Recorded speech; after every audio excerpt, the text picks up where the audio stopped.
do I even fully know what my authentic self is? It's a lot of unpacking, right? And I think the more intersections you you sit in, the more you're having to unpack. I've definitely had to unpack a lot from the last 2 years.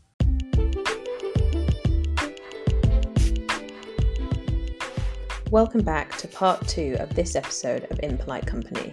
We're jumping straight back into our conversation about bringing your authentic self to work, and we're going to be discussing a specific pertinent example in the news at the moment. Enjoy. There's an intention versus impact question. And I think sometimes, I said most racism isn't intentional. I'm not sure that's actually true. I think subconsciously a lot of racism is intentional, and people often know exactly what they're doing. Subconsciously, a lot of subconsciously. But I think lack of intentionality can be an excuse. Yeah. I didn't mean to be racist to you, or I didn't intend it that way. That's just the way you read it. Yeah. So it can be a strategy to put the onus on you. Yeah. You've misinterpreted me, so that's a you problem. Yeah. So I think that can be an excuse. Some people are just genuinely oblivious. Yeah. But a lot of that, I didn't intend it, can be something to hide behind. Yeah. Which I think does lead to this Lady Hussey situation. Scandal. Can I just add one thing to what we just spoke about as well?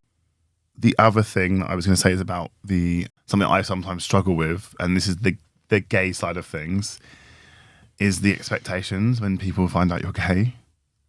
Like, yes, queen, all this kind of stuff. I'm like, why have you just suddenly started speaking to me like that? Like, I could understand if we had a relationship and we had some reason to speak that way. It's like, let me get out my gay dictionary. Yeah. It's like, slay. Yeah, it's like, you know, girl. I'm like, are we calling each other girl now? Yeah. Like, is that something I do anyway? Like, full stop? No. Like, and that's not because I have anything against it. It's just that gay people and black people and all people from like underrepresented parts of the workforce and in general are not monolithic.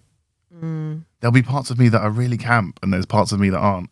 And maybe the bits of me that are really camp are not the way I speak. Yes. I don't automatically watch Drag Race. Yeah. And maybe I don't like musical theatre. Yeah. And a lot of time it doesn't come from other like gay, queer people. It's usually from straight people that are like, oh, I've watched this thing. I know how you all act. Yes. Like, and you're like, and it happens as well with race as well. Some people will be like trying to catch you out, like, oh, do you know what? Like, they'll just speak to me in a way that is over familiar. Yeah, over familiar, and it just seems weird because I've never spoken to you that way. So why are you suddenly switching up the way you speak to me compared to how you were just speaking to somebody else? Because essentially because of the color of my skin. That's wild. Yes, it seems somehow like there's no nuance in sometimes in how other people interact with you, especially in the workplace. It's either like you're fully assimilated. Yeah. And what that means is, you know, you dress a certain way and you act a certain way and you straighten your hair and you do whatever to assimilate with the kind of dominant culture. Yeah. And you're seen as like, yeah, you're black, but you're not like the others. Or yes, you're gay, but you're not like the others. Yeah. Or the opposite is true, and you're some kind of hideous stereotype that is no longer... What happens, it feels like, when people do that, is it's like you're no longer your full human self. You're now this kind of caricature of what they think you... What they think that thing represents. What does gayness represent to them? Yeah. And I think part of bringing yourself to work, which is also will re-segue into what we were about to move on to, is about, I think it's really important that if something that is really important to your values and your identity, they should be the things that you should be able to, in most cases, bring to the workplace. Yeah. If you want to dress a certain way, that is very much a part of your culture or your like that, and that's a core part of your being, why should you be made to feel different? And I think that's where it gets all kind of caught up in this full authentic self, when actually it's, for me, it's always about core values and not compromising them.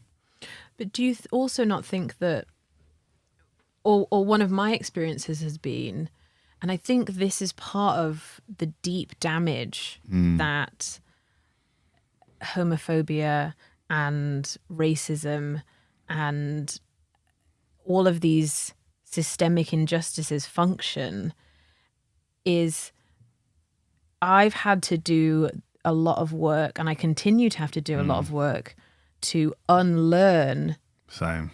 some of the things inbuilt in me. Yeah. So when you say you should be able to show up however, let's say however you want to dress. Yeah. Yeah. Sometimes I feel like I'm almost having an existential crisis. Like, how do I want to dress?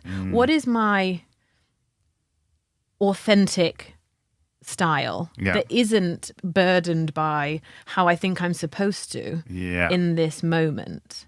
Like, you know, I keep coming back to hair, but hair's a bit of a personal identity thing, especially for Black women. Yeah. Do I like my hair natural? I'm still grappling with that. Do I see myself as beautiful with my natural hair? I'm still grappling with that. On my wedding day, do I want my natural hair? And what does it mean if I don't? And all of these things are such inbuilt ways of thinking that we have to, that takes years, decades to shed. And that, I think, that's partly why this kind of blanket statement, which is very well intentioned, of bring your whole self to work is so much more complicated and nuanced. Because I think a lot of us who haven't ever been able to do that are suddenly grappling with, well, what does that even mean? Yeah. And who is my full authentic self? And which parts of it do I want to bring? B, do I feel safe bringing?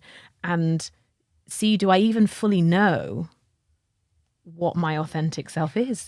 It's a lot of unpacking, right? And that's a lot of and I think the more intersections you sit in, the more you're having to unpack. I've definitely had to unpack a lot from the last 2 years.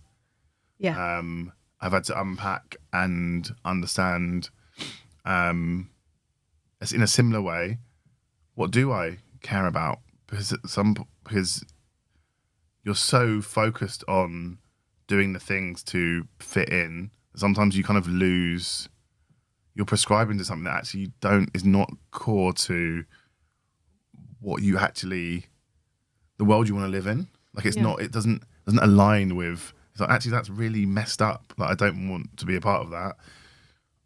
Is it something I can compromise? No, there's a lot of things now that 4 years ago, I probably would have just been like, just get on with your work. Like, because that's almost like programming, right? So how we've been programmed, having to unpack that kind of thing.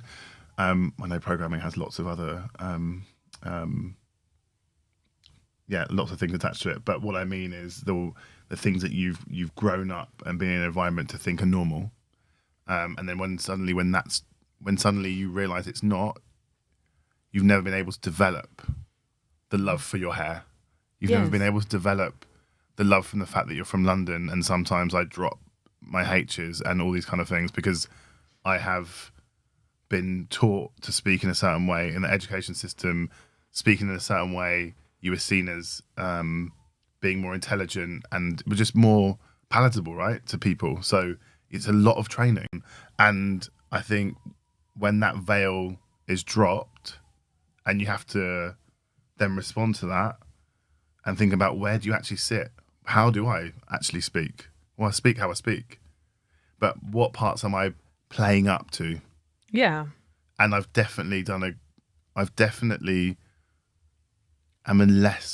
care less about the way that I sound, if that makes sense. Before it would be like, I have to sound overly professional. I cannot make a mistake in the things that I say. I cannot get the doing it right now, like forget my words, and then that just adds a whole load of like pressure. But that's really, it takes a lot of energy, right, to deal with that, and having to find yourself when you haven't been able to develop in a way that maybe would have been a bit more organic if it was more acceptable. Yeah, you've not been taught that you're able to colour outside the lines. And we've seen this play out in so many ways. You know, if you take the example of Simone Biles, who had to endure so much racism about her hair, the messiness of her hair, I think, in one of the Olympics. Yeah. And there was this whole, why hasn't she done her hair properly? If she was a white person, so there's all of this coded, if she was a white person, having a messy bun or having messy hair in some way is seen as kind of casual and fun and like devil may care. Yeah, not taking things seriously. If you're a black girl who hasn't fully done your hair or hasn't laid your edges or doesn't have neat and presented, you know that's the focus. And so you have here one of the greatest athletes of all time having the whole conversation whilst she is at her peak athleticism on the world stage. The whole conversation is about her hair. And so I think part of what we're doing when we show up smart and we show up with our hair perfectly done and we show up even when the dress code is casual, we know that doesn't apply to us. And all of these things is because we know that if we put a foot wrong, that's what the conversation becomes about. Yeah. And it's easier to not give you any reason to call me out on that thing when I want the conversation to be about something else. Yeah. And that example is insane because the environment is also that you are a gymnast literally doing flips, tumbles. Like what? And it's to say there's a similar part of Akala's book where he talks about Linford Christie and the focus on his bulge when he was the fastest man in the world. Linford's lunchbox. Yeah, Linford's lunchbox. And the way the media covered that reduced him down to an object. Yes. The conversation moved away from the fact that he was the fastest man in the world. He was dehumanized. Which is in that kind of context, that kind of overly sexualized is something that happens explicitly with black men. Yeah. You know, there's a animalization in that. There's a kind of beastly comparison that they're making there implicitly, of course. Yeah. That is a distraction, and it's also a strategic way to distract from just the talent. Yeah. From the talent and the exceptional work ethic and the exceptional quality of the work that somebody is doing. It's a way to go, we're going to put you back in your box over here. Yeah. You know, you may be one of the fastest runners in the world, or you may be one of the best gymnasts in the world, or the best athletes, full stop. But how about your hair? Yeah. Why didn't you do that? Why didn't you do that? Why didn't you? Shocking. Yeah. Why didn't you do something additional to what anyone else has to do that doesn't have that hair texture? Or why didn't you wear a different running outfit to everybody else? Like, well, this is a technology that we have. This has been designed for my physique. That's the reality of every single athlete, right? And you're working with a lot of time with the same tools. Mm-hmm. So why would you be expected to go above and beyond to do anything differently when you're winning? And why is that you know, it's deliberate that these things are the focus. It's back to that question of intentionality. Yeah. It's very intentional. But also some of this policing also comes from within the black community because it's so internalized that we inherently know that the few black people we see on the world stage in any area really represent us all in some form Yeah. to the white gaze. And so part of the unlearning that we have to do is tone policing each other and Yeah. ourselves, because it's easy to go, why didn't she do her hair? She knows we all look bad Yeah. if her hair's not done. She knows that the conversation is now going to be about black people Yeah. and how we're messy and unkempt and whatever. Yeah. And so that's also part of the unlearning that we have to do, even as members of a community, to say we're not a monolith. Yeah. And it's not each person of color's job or LGBTQ plus person's job to represent all of us. No. And that person is not even doing anything that is negative. Like, do you know what I mean? And it's like, don't hold us all to the Eurocentric standards that you might have. Like in that way, maybe there is some kind of, in those ways, like, you know, Afro hair is in ways, there are different textures, but there are some things that you just can and can't do with it. And there's some ways it acts in ways that are very similar, and that should just be okay. It should be a thing that is different. And I think that's where it's that there's this weird, I think, push and pull of we are not monolithic, but at the same time we need to look out for each other. We need to be a community. We need to be like, that's a part of my community. That's part of who I am. It doesn't necessarily apply to me, but and I think we were better at doing it in, like, when I think about my mum's generation, and sometimes that's because of the way that people are classified. But like in my mum's generation, we've had lots of conversations, and also with my godmother, who's the same age, good friends with my mum, like mixed race people were seen within the black community as black.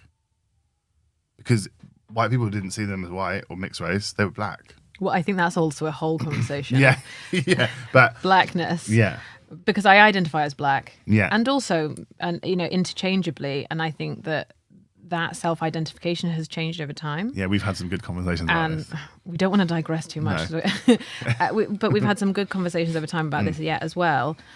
Of, I identify as black. I also understand my privilege as a light-skinned person and how that functions in society and the different challenges my mum has as a very dark-skinned black woman that I don't have. But also, I see blackness as not just all of these things ultimately are social categories. There's no scientific categorization of whiteness and blackness. These are social categories that function as power dynamics. Yeah. And so part of my identification as black is not a biological one. It's almost like a political one. Yeah. But that is definitely a whole episode in itself. Yeah. So we were, and I want to save that so that we have time as well too, because I think it's a conversation that is so personal and so important to have the time to talk about it. Yeah. Because I think both of us come from mixed families and of mixed heritage. And yeah, anyway, let's save that for the another episode. The Lady Hussey thing. Why don't we explain the situation? The thing is, we think that we wanted to have a whole conversation around bringing your whole self to work, and bringing your authentic self to work. And this scandal, the Lady Hussey scandal, that has been in the papers recently as we're recording this in the past couple of weeks, is just a really, almost like a perfect personification of everything we're talking about in today's episode. Yeah. It has all the ingredients in one situation. So, well, we should probably explain what happened. Yes, right? we should. Yeah. Because we're making an assumption that you know. No, yeah. So I'll briefly explain that Lady Hussey is one of the Queen's ladies in waiting of the past 60 years. So has worked in the palace for most of her life and is part of the furniture, I suppose, in Buckingham Palace. And after the Queen died, was kept on as a member of the palace staff. last week, 2 weeks ago, perhaps, 2 weeks, I think, at this yeah. point, there was a reception held at Buckingham Palace for a really fantastic cause, which is talking about women and women's safety and issues facing women and girls, hosted by Camilla, the Queen Consort. And one of the guests who went to this reception, a lady called Ngozi Fulani, who runs a women's charity called Sister Space, a black woman who was dressed, this is relevant, was dressed in African dress. Yeah, so I think on the day. Yeah, African and Rastafarian. Yes.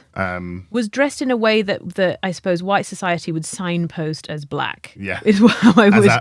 Yeah, and that's even part of it. Describe Is it describe it as just like African. Like Yes. Africa is made of many countries. Yes. So she was dressed not in a suit or in a way that would assimilate, I suppose, at a reception at Buckingham Palace, but was dressed in a way that felt comfortable to her, and she was representing her charity, and she also has locks, hairstyle. Mm-hmm. They went to this reception. She had an interaction with Lady Hussey, which basically was along the lines of where Lady Hussey asking her where she was from, her responding with the charity that she represents, which would be her instinctive reaction in the context, and Lady Hussey continuing to interrogate her on, no, where are you really from? And her responding with answers like Hackney, and that response not being accepted either, and the conversation going on for what was described as minutes, not seconds. And explaining that I think she was born... She's British. She was born in England. British. I think was her mum born in England as well? Not sure. Can't remember. So having to go to that level of detail is wild.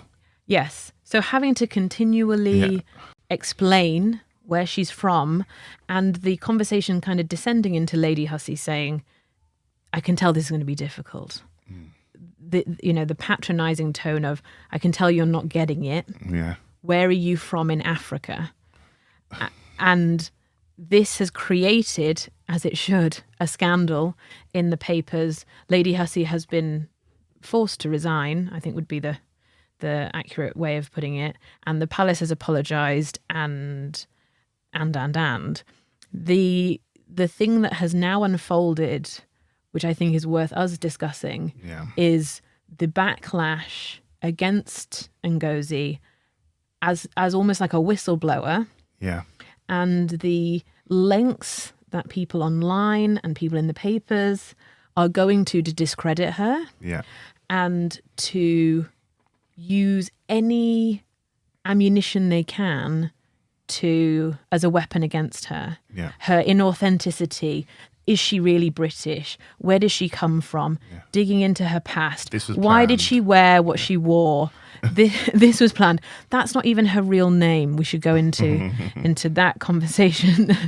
And really anything they can do to discredit her, to the point at which I'm not sure if they've started back up again, but she's had to close her charity for a few days because of the abuse and the safety concerns. And so this situation, I think, is a real personification of the way racism functions in Britain today, and how it manifests in professional or kind of quasi-professional spaces, and what that looks like when not only you tell the truth of your experience, but you have not assimilated in ways that people expect you to. Yeah. And it really ties in nicely with the idea of all of speaking out. I'm pretty sure she would have known this would be the backlash, right? And that's a sad thing, right? We've seen it for years and years. I don't know if you've seen we've seen it in UK pop, for example, darker skinned black women, the way they've been treated, and the way that the discourse around things that people perceive as being their fault. Keisha from Sugar Babes comes up as a really good example of being made out to be this aggressor, people finding pictures of her making a face and it looking like she's it's like a campaign. Mm-hmm. And it's a campaign not only from the media, but it's through people's assumptions, right? They're happy to feed into that because for some reason they feel that is what's happening. Like, and It's black victims of racism are, no matter what it seems, framed as the villain. and that extends from microaggressions to people whistleblowing like this situation, to when you think about, Trayvon Martin's picture, the one picture that can picture in my mind that was used again and again and again in the media after this 14-year-old kid was murdered in the street in a racist attack, was hoodie up, relatively menacing, I suppose, face. This is probably the most menacing picture the media could find of him. Yeah. And so this kid who's been murdered in this heartbreaking situation is deliberately being shown. Yeah. You compare that with white men who kill their families and themselves are shown as like happy family man in the papers and riding a jet ski with their wife and kids. Yeah. So the way that we are portrayed visually in particular is extremely deliberate. And the way Ngozi in this particular situation has been vilified is a really pertinent example of what I think is simmering very, very close to the surface. Yeah. And the extent in which people are willing to, whether it's intentionally twist reality. So I was speaking earlier about a video that I'd seen that was apparently exposing Ngozi for the way that she operates. And it was a video of her giving a presentation to a classroom of children. And she was basically saying very clearly, as far as I could hear, that sometimes she has to show up to spaces wearing clothes that she's uncomfortable with.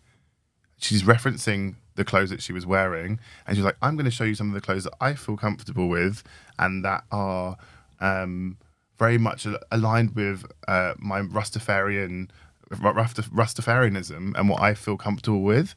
And she was teaching about exactly the thing that's happened to her. The way that people responded to that was, see, she's saying that she wears clothing deliberately that she doesn't like in environments, so therefore she must have been doing that like to create a reaction. It's like, mate, you have completely missed what she said. You've said the opposite. That's a wild conclusion. That's a wild conclusion. And I was like, I had to comment. I never comment on stuff. I had to comment. And I was like, and the discourse that then happened in that comment section, I was disgusted. Yeah. And my big takeaway from you recounting that video is that it's heartbreaking to me that she showed up to the palace in clothing she did feel comfortable in and felt a degree of comfort to do that, perhaps because she thought it would be a safe space given what she was representing and what she was going to talk about and the people that would be in the room, only to have that ripped away. And so this is also, I think, an experience that you have as a brown person is you might go, I'm going to show up to this thing in clothing I feel comfortable in. And quite quickly, you get reminded of why you're not allowed to do that. Quite quickly, she knows, and she has experienced now in the backlash, that the way she dressed and the hair she had and all of the things that are completely irrelevant but are white society's markers for ways in which to in some way discredit you are now weapons against her. And so there's this, again, it comes back to this implicit messaging that we get, which is if I'd have shown up in tights and heels and a suit and I'd have straightened my hair, then they can't criticize me for any of those things. So it becomes this kind of armor that you put on, that it's like you can't fault any of those things because you're not going to catch me out. Yeah. And so it's heartbreaking to me to think she turned up in some form as her authentic self in that space and was very quickly reminded of why she's not allowed to do that. Yeah. And that's a very similar, like some of the examples that we've given is that reminder And also, especially when what compounds that is a lot of the time the narrative, like we said, is, you know, we want you to come as your authentic self. You want you to do these, we want to do these things. And some of the comments from the TikTok that I shared, you're almost like pumped up to do this thing, and then you're pushed off the side of a cliff, and you're like, It's a trap. oh, it's a trap. And that's where some of these, and it, you know, it is simplified, but I feel like we can read between the lines of what those people are saying. They've obviously had experiences where it's like, you have to weigh up whether it's worth it. Yeah. And that's really sad. Like, it shouldn't be that Ngozi, and I'm sure she won't, and I'm sure she wouldn't, but has to think about, even more so than she did before, oh, should I wear this to this specific event? Well, the conditioning of the way this backlash functions is to reinforce the power dynamic. Yeah. Is to say, you're not allowed to say this. You're not allowed to speak up. How dare you be disrespectful to this 82-year-old woman who clearly, as an 82-year-old woman, didn't know any better, even though her role is almost like an ambassadorial role. She's met and interacted with and represented the Queen in so many settings over the course of the last 60 odd years of her life, that it's absolutely incredible that this behavior would be seen as acceptable. Yeah. And is in any way in people's minds defensible. Yeah. You know, she's in a professional setting, Yeah. representing the palace, welcoming women to a space to talk about women. You know, it's unbelievable. It's unbelievable, and it should be seen as that. There's no like in between. Even if Ngozi was trying to set her up, she still said what she said. It shouldn't have happened. Yeah, even if I set a trap for you, Yeah. why? If you're still racist, like what point are you trying to make? Even if you're by trying to discredit Ngozi, even if what you are saying was true, it still doesn't make. It's not entrapment. And what's crucial, I think, about this story in particular, and it's important to point out, is the palace responded incredibly quickly by apologising and by removing her from her post, basically. So the facts of the situation are not disputed. Yeah. The palace have not come back and said, this didn't happen, or we have eyewitnesses that say something different. And so what's also interesting about how this functions is, even as a black person, when your account is corroborated, not only by the people you were with, who could be seen as your allies in some way in that space, but also the palace in this situation are also corroborating your story implicitly by apologizing and by removing this woman from her post. So the veracity, the truthfulness of the story is not in question. Yeah. And yet still you are under question. Yeah. Yet still you are not believed. Yet still your story is undermined, and your intention is undermined, and your, you know, what you came here to set up is in question. You know, all of those things are happening, even when there is no doubting what happened in the situation. Yeah. And to me, the messaging here is very clear from many voices in the media and from, you know, the online discourse. It's get back in your box and don't talk about this stuff. Yeah. It exists. We accept it. We don't talk about it. We don't whistle-blow on it. And how dare you kind of disrupt the apple cart here. So that's, I think, how racism in particular functions. Yeah.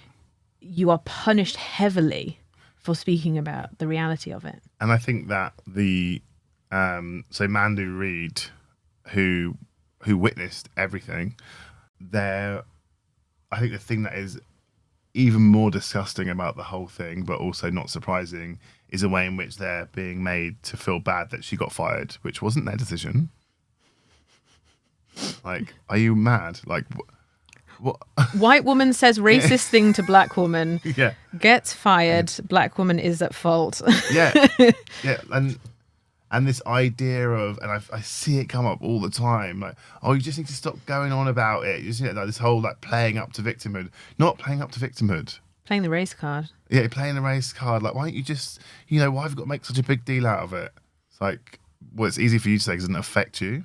But also, if you apply that to this situation, by all accounts, Ngozi was doing everything she could to not bring race into this. Yeah. She was saying she was from Sister Space. She was saying Yeah. she was from Hackney. She was saying she was British. Yeah. And so what also happens is this gaslighting of when you experience racism, you're not the one bringing race into the equation. You have experienced racism. You are the victim of racism. Yeah. And yet when you call it out, you're criticized for bringing race into the equation. Race was never brought into the equation by anyone except, in this situation, Yeah. Lady Hussey. Yeah. Yeah, exactly. You initiated it, deal with the consequences. And also, I think And the consequences, by the way, are mild. are mild. I'm sure a lot. Yeah. The other thing as well, which is, I mean, people will recognize this if you've ever had like I'm sure everyone's got this kind of family member, but some of the excuses or some of the reasoning why Lady Hussey couldn't be racist are like all I can do is laugh. She's from a different Yeah. era. How could she be racist? She went out with someone with one leg. Like, are you? Is I can't believe that's even... what? That's worse than I can't be racist. My second cousin goes out with a black man. I've got black nieces and nephews. Got black nieces. Oh, so they were decisions that you made, yeah? Okay, cool. They were things that you accepted. They were decisions that, you know, and it's like, what are you even talking about? But that is on another level for me. That is being used to defend her. Like, how could you be racist? You went out with somebody with one leg. First of all, there's so many levels to why that's wrong. First of all, you're comparing. You're saying that you're saying that disabilities in any way are something that you have to put up with and be accept and be accept. Like, it's just it's so wrong. Like, what that whole statement is like. You know, for me, it feels like, you know, she's accepting of someone with one leg. So why wouldn't she be accepted as someone who's black? It's Because like, what? all bigotry functions in different ways. Yeah, like, what are you even saying? It doesn't make any sense. If anything, you're doubling down on the fact that it's wrong. But what occurs to me as you're saying all of this in a way is like, I can't even be bothered. Yeah. I can't even be bothered to explain why that's ridiculous. So if you don't understand why that's ridiculous, stop listening. Yeah. Stop listening to this podcast and go away.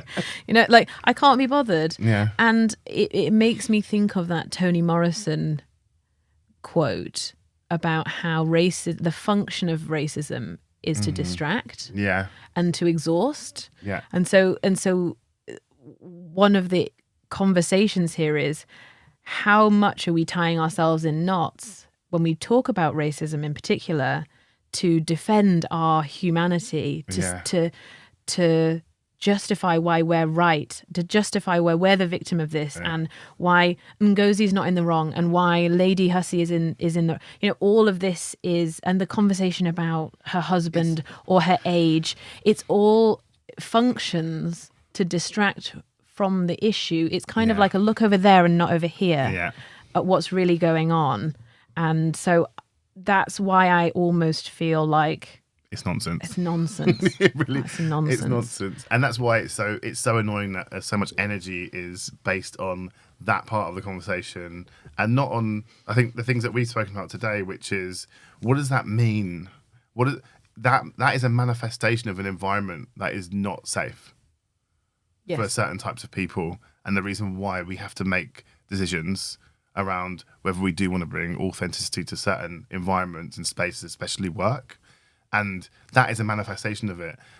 Unfortunately, people don't want to see anything more than the surface level and silo it. But these are the conversations that I think are really important, that these specific events should be triggering these kind of conversations that people should be happy to have and be like, okay, yeah, that makes sense. That I understand how that's linked to that and why people are reacting the way they do. They're not just going, they're not just picking a side and going, yeah, like, I'm a person of colour, like, that's wrong. And that one thing has never happened to me, but I'm supporting it because it's wrong. It's like, a lot of the time, people either have had it happen to them or understand the damage it's done and what it means if that's manifesting like that, what that actually means. there's something deeper that's rotting. There's probably something that's rotting that's deeper down that's been allowed to happen and manifest in that kind of way. It's just so brazenly saying things like that is, for me, is an environment that has not been. And with this situation, as with so many situations, when we talk about racism, misogyny, the patriarchy, transphobia, my response to so much of the discourse is we're talking about the wrong thing. Yeah. We're completely talking about the wrong thing here.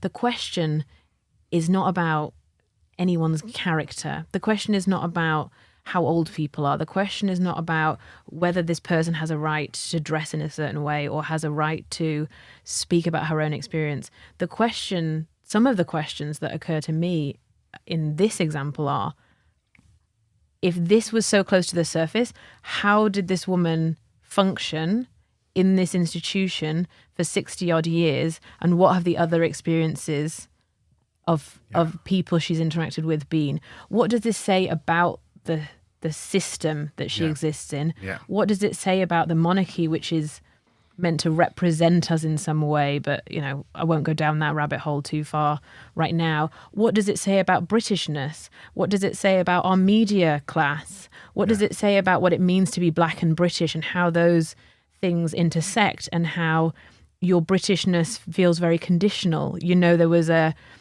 great conversation with Daniel Kaluuya and Marcus Rashford fairly recently where they were talking about the response to the Euros and the penalties that the three black players missed. And Daniel Kaluuya very eloquently said, that's a reminder. All black British people watched that. For my experience was before they even took the penalties, my heart sank as they walked up because I knew and you knew they can't miss. Yeah. If they miss, we're all fucked. We're all fucked for months to come. Yeah. And my heart breaks for them. My heart breaks for us all before they've even taken the penalty. And we all know what happened and we all know what the backlash was and we all know what the horrendous racism was. And he talked about how it's a reminder, you might get behind the England team and they seem like a great team and the lads seem great and they're diverse and there's black players that inspire me in that team and get behind England, and then it's ripped away. And you go, oh, there's a reminder that my Englishness is conditional. Yeah. And my blackness I can't get rid of, nor do I want to, but my blackness is there all the time, visible for everybody. But I'm only English, I'm only British, as long as I'm succeeding, as long as I'm doing the right thing. And there's no grace for me to... No. You've only got one chance. That's it. So don't make any mistakes. And that brings us really nicely. I'm joking. We can't end on that. So I think to summarise, I think for me, it's been a really interesting conversation, especially with a lot of our own experiences and examples. But I think that for me, I walk away from this conversation thinking the right thing is that you should be able to bring what your version of authenticity is to the workplace, and it shouldn't be necessarily conditional to you assimilating. The same way I think a white man is able to bring a work version of himself. He's not the same person that he's with his friends. He's probably closer to that because most of it is more kind of socially accepted as being the norm. But then, I think bringing your complete authentic self to work is unrealistic, and it's filled with ambiguity and it's a lot. It's like we said about some of these conversations. It's a lot deeper and needs to be explored better about what that actually means. And it's an outcome, and you should be making people feel comfortable by making environments inclusive. So I think for me, I walk away from this going, when I talk about bringing your authentic self to work, to my teams and the companies that I work in, I think it's important to explain what my view of that is and how I do that and have that vulnerability. It almost should be, there's choice in there. So if you're a leader, whether it's a people leader or a CEO or you're leading a team, and you're saying to people, we want you to be able to bring your authentic self to work, that's still a choice. Yeah. That's not an expectation. That's not a burden. Yeah. I shouldn't be expected to be bringing more of my blackness to work or Yeah. whatever that means. It should be, we want to create an environment in which you feel comfortable. You don't have to code switch. Yeah. You don't have to feel really like you're suppressing parts of yourself to fit in here. Our aspiration is that you don't have to do that. Yeah. How far that shows up is personal to you and is your choice. Yeah. Your example, I think, is a way to get to what people actually want to be, the place where most people want to be. Yeah. Thanks again if you've made it to we've managed to make a lot longer podcast than last time. So Oh, have we? Yeah. Yeah, so Oh. I mean, that doesn't matter, but thank you very much if you've made it all the way to the end. Thank you. Thank you very much. Please follow us on all the different platforms that we're on. See you in the next episode. Thank you.